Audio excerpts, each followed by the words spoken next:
excited to see how he responds to things, you know? Yeah. Because I've been able to follow the political process, as I've always been one of those people that kind of, because you never really turn to politicians for the answer, because they don't really have the answer.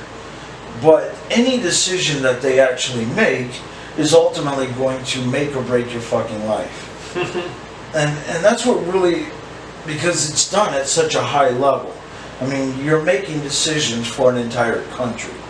Like you and I, we'll make decisions for our house. Yeah. Or for our own life. You know, they're making decisions for the entire thing. But I've never seen this kind of approach. Most politicians, really what they do in it, and what really, because I actually started out as a Bernie supporter. Yeah. Oh, I didn't know that. The reason why I started out as a Bernie supporter, and granted I don't agree with everything that he's about, I don't. Yeah. One of the things that I definitely give him credit for is that he's consistent. Yeah. He understands where the problem is. He understands the Fed is evil.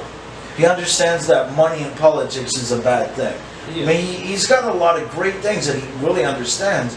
And if you actually trace him back to, say, the 1960s and the 50s or whatever, you can actually see him fighting for civil rights. Like, I watched one, it was a picture of him chained to a girl, you know, and you can see him, like, honestly fighting for people. And even now, you can go to YouTube and watch him cussing out the Fed, which is absolutely amazing. So that's why I kind of went for him, you know. And then they shafted him. They straight up just shafted him and came out and said, we really wanted Hillary, we were backing Hillary.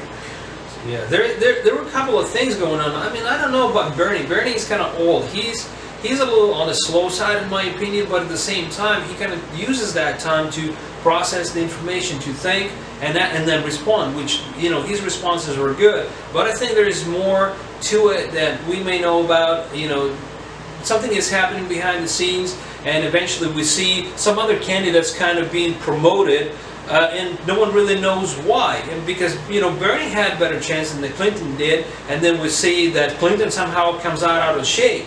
You know, something happened. Oh, absolutely. Because she was the ideal candidate for globalist elites, let's be honest.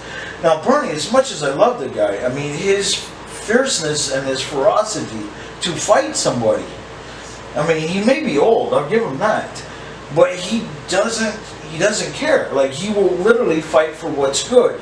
Like I said, I don't agree with everything. Right.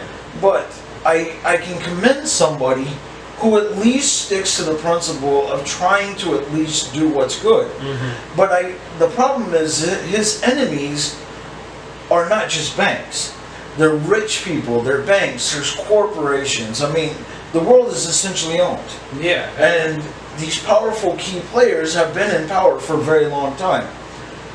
I personally don't think that Bernie really has what it takes to really fight against them. Yeah, I agree. That's the problem. Because it is a shark eat shark world. You have to be a shark. And that's where I think Donald Trump can succeed. Because he may have a heart, he may be, I don't know personally, but from like how I can gauge his family seems pretty decent, they're pretty normal, pretty respectful people. I mean, you only get that kind of thing from actually being around those kind of people that have heart. I mean, a lot of what he does goes unnoticed, you know? True. But he is a shark. Yeah. So when he goes into a boardroom, it's not like, ooh, I'm just going to do whatever I want, because they know that they're dealing with a shark. It's like alpha males. Alpha males only listen really to alpha males. Yeah. It's really how it is. So when you're dealing with politicians, and you're dealing with corporations, you're dealing with leaders of countries, you're dealing with alpha males.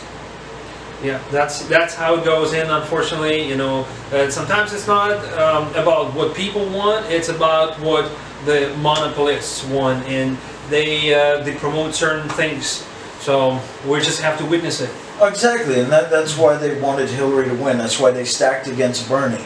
And then they stacked against Donald Trump, because they actually thought that they were going to continue business as usual. But as they found out, business as usual is not going to be the same way we're going through things.